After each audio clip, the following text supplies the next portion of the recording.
times it's you I see. I put you first, that's all I need.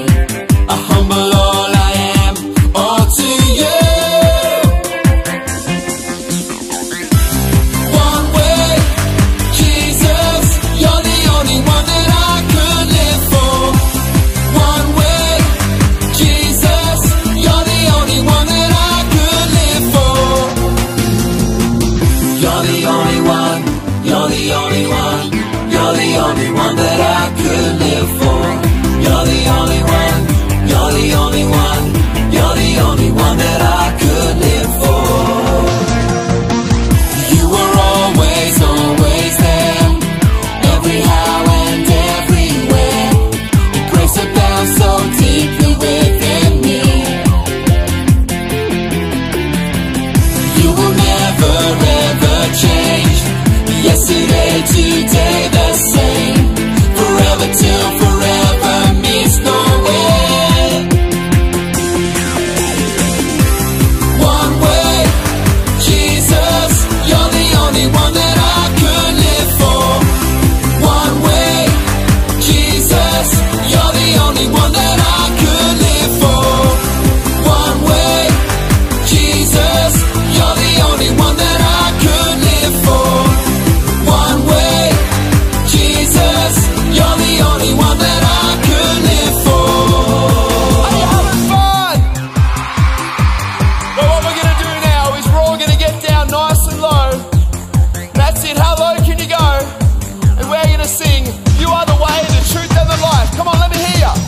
You are the way, the truth and the life. We live by faith and not by sight. For you, we're living all for you. Up a bit higher. You are the way, the truth and the life. We live by faith and not by sight. For you, we're living all for you. You are the way. You are the way, the truth and the life. We live by faith and not by sight. For you, we're living all for you. You are the way, the truth and the life. We live by faith and not by sight. For you, we're living all for you. One way, Jesus, you're the only one that I could live for. One way, Jesus, you're the only one that I could live for. One way, Jesus, you're the only one that I could live for. One way, Jesus, you're the only one that I could live for. Oh yeah! Come on!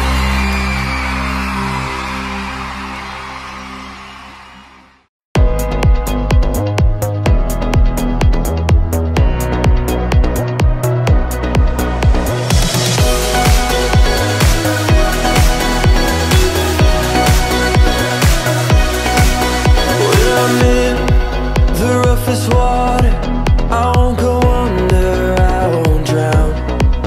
When I'm in over my head, I know that you won't let me down. When I'm broken and down to nothing, I know that you are always up to something good. I know that you are always up to something good. You'll make a way, whatever it takes. There's nothing your love won't endure. I know that you are always up to something good.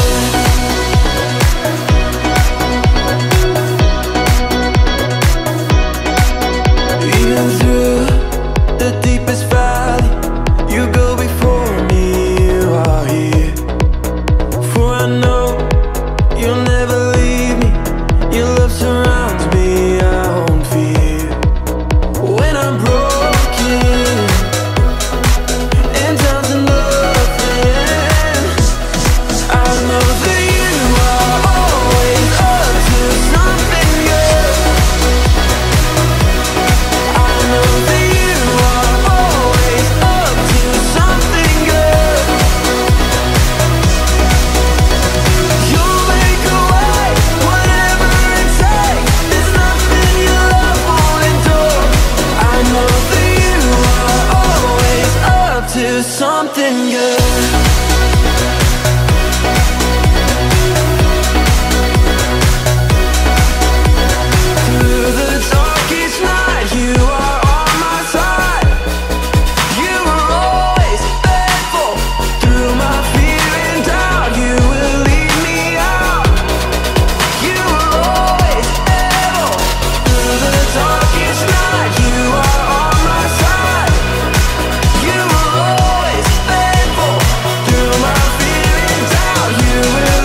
everybody, it's me, Jacob, and today I'm here to talk to you about creativity. Creativity is imagining what you could do because you were made in God's image. There are so many different artistic ways to be creative, and today I hope to demonstrate just how creative I am in the culinary arts. Now you might be thinking, oh, hey Jacob, what are the culinary arts? And that's totally okay because I had to look it up too. I had no idea. So allow me to elucidate. I had to look that word up too. Okay. Basically it's this. I'm making chocolate. Yes! Ugh. You see, I started thinking, I know I'm creative because I was created in the image of God, but what if drawing and sculpting and, art stuff isn't my thing? What if chocolate making was my thing, my purpose? And time for the last thing, the cocoa powder.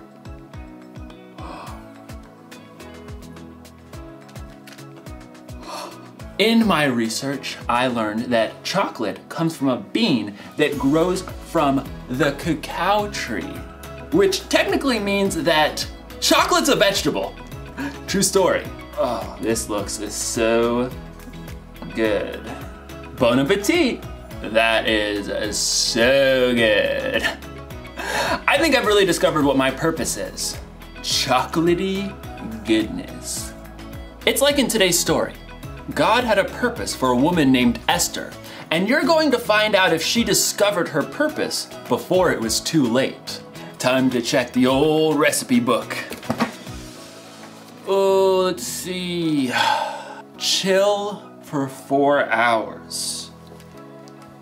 Chill for 4 hours. No, I'm kidding, obviously. It means to put it in the freezer. Just, duh. I had to look it up. And I spent 2 hours in the freezer before I realized that it meant the chocolate and not me. So, see you soon. The Bible. It's 66 books of history, stories, letters, and poetry that fit together to form God's one big story. The epic adventure of how He created us and loves us so much that He made a way to rescue us. As we travel through the Bible, from Genesis to Revelation, we discover people who met God and found their lives changed forever. Now, for an amazing story. Inspired by the Book of Esther. Esther was the queen of Persia. Wait, what? Queen? Esther didn't become queen in the usual way. See, her father wasn't a king, and she wasn't from a noble family. It's just me and cousin Mordecai. In fact, Esther was Jewish. Many of God's people had been captured and brought to Babylon when their home, Judah, was conquered. Then Babylon was taken over by Persia. So Esther grew up in a land that wasn't her own. When Esther's parents died, her cousin Mordecai raised her as his very own daughter. Always remember what our scriptures say. Love the Lord your God with all your heart and with all your soul. Love Him with all your strength. One day, a new king named Xerxes came to power in Persia. He was so impulsive that he actually fired his queen Vashti simply for refusing to show up at a wild party. She will never see me again. When Xerxes had finally calmed down, he had realized he now had no queen. I have no queen. He would have to find a new one. I must find a new one. So the king decided to hold a contest.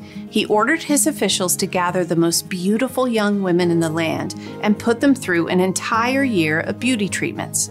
Esther was one of those girls chosen. Cousin Mordecai, what do I do? Don't tell anyone you're from a Jewish family. I have chosen my new queen. Drum roll. My new queen is Esther. Me? Assume the queenly royal crown. I might have to resize it. Just as Xerxes had so impulsively switched queens, he also promoted a royal official named Haman higher than all of the other nobles in the kingdom. Bow to me, you fools! Haman was delighted when all of the officials outside the palace bowed low before him. When he discovered that Mordecai refused to bow, he was enraged. You have to bow! Somebody make him bow! Haman was so angry. He made a plan to destroy not only Mordecai, but all the Jews in the land. He laid it out for the king. Your Majesty, these Jews live differently than everyone else. They don't obey your laws. Fiddlesticks! That's just wrong. Precisely. Give the order to destroy them. Consider it done. Xerxes agreed to the terrible decree. Messengers took the letter all over the kingdom. Hear ye, hear ye. On the 13th day of the 12th month, all Jews are to be killed. Hear ye, hear ye. When Mordecai and the other Jews discovered the horrible news, they dressed in rough clothing and wept bitterly. Mordecai sent a message to Esther in the palace, telling her what Haman had done. You must ask the king to save our people. Esther was devastated. She sent a response to her cousin. No one can come before the king unless he sends for them. If I do it, I'll die, unless he reaches out his gold scepter to me. Mordecai sent his answer right back. You may not escape, even though you're queen. Who knows? It's possible that you became queen for just a time like this. He's right. Here, tell this to Mordecai. Gather all the Jews. Don't eat anything for 3 days. I and my servants will fast too. Then I'll go to the king. Esther faced an impossible dilemma, but she took 3 days to prepare her heart and her mind. Bring my most beautiful royal robes. Heart racing, Esther entered the throne room. Across the long hall, she saw the king seated high on the throne. Breathless, she waited for him to see her. Please, please, please. The king looked up. His dark eyes locked on Esther's face. And then he smiled. He reached out his golden scepter. Thank God. What is it, Queen Esther? I'll give you anything, up to half my kingdom. Esther could have made her request right away, but she knew she would have a better chance if she made the king curious. King Xerxes, if it pleases you, come to a feast I prepared today. Oh, and bring Haman. Consider it done. Esther created an elaborate feast for the king and his number 2 official. Look at me, you peasants, invited to the queen's banquet. At the meal, King Xerxes once again tried to discover what Esther wanted. I'll give you anything, up to half my kingdom. Once again, Esther held her ground and waited for the perfect moment. I'd like you and Haman to come to another feast tomorrow. Then I'll answer your question.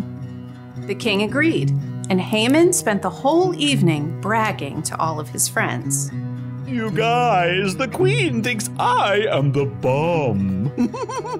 But the second feast was a different story. As before, Esther prepared an incredible meal. Both Haman and the king were quick to dig in. What do you want me to do for you? I'll give you up to half my kingdom. Esther took a deep breath. Something told her this was the right moment.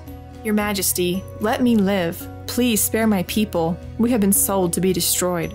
Haman paled and choked on his fillet, but the king's face flushed red with rage.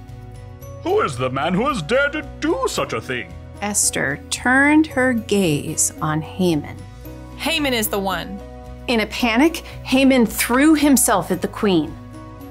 Totally didn't mean it. Please, please, please let me live. You dare attack the queen? Take him away. That very night, Haman was killed, and the king created a new order that would allow the Jews to be saved. We will celebrate this day with great joy. God had given Esther a surprising position in a foreign nation, and when the time was right, she would use all she had been given to save her people.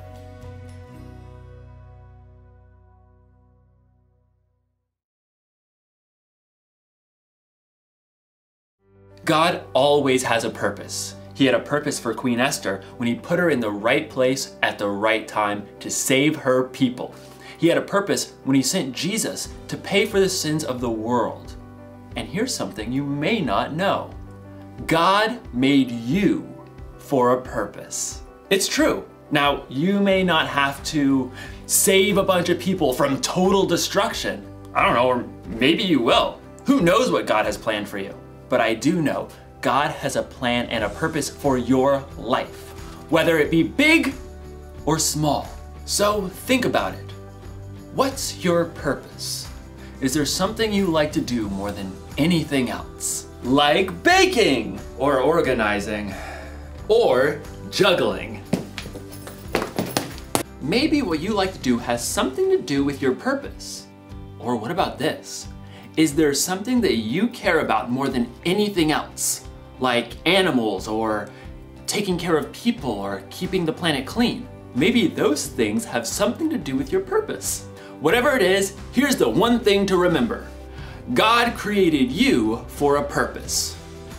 Actually, I think it would be safe to say purposes.